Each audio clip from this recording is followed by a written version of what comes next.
由亚洲电台报道，维吾尔族当代现代主义文学的典型代表后街、死亡的艺术等小说作者，被中共无辜关押的著名作家帕尔哈提·托尔勋获得了来自瑞典作家协会的托雷斯基文学奖。帕尔哈提·托尔勋2017年突然失踪，之后被中共判有期徒刑16年。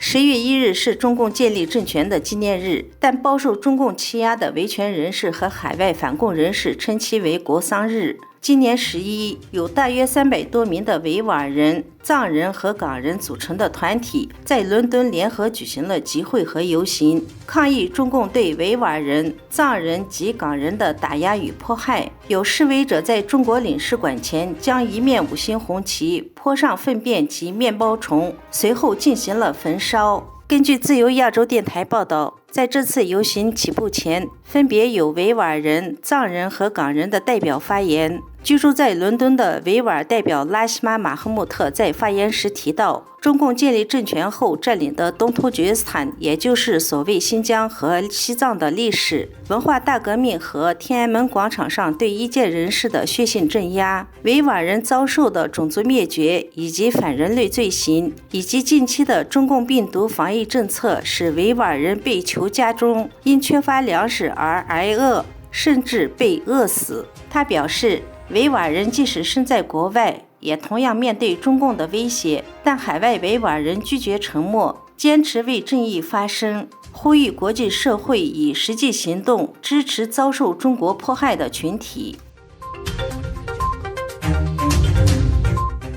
根据了解，东突厥斯坦伊宁市因中共病毒清零政策的封锁措施而使得当地的情况非常严峻。伊宁市政府官员拒绝讨论封锁期间因饥饿死亡的姓名和地点，但给出了9月15日一天就有22人的死亡人数。此外，中国政府正在联合国就所谓新疆维吾尔人权报告争取支持。维吾尔人希望联合国全面跟进该人权报告，而中国政府则誓言反对如何行动。自由亚洲电台已向当地警方和失去亲人的家庭证实，根据中国的中共病毒封锁政策，近期在东突厥斯坦北部城市伊宁市至少有22人因饥饿或缺乏医疗救治而死亡。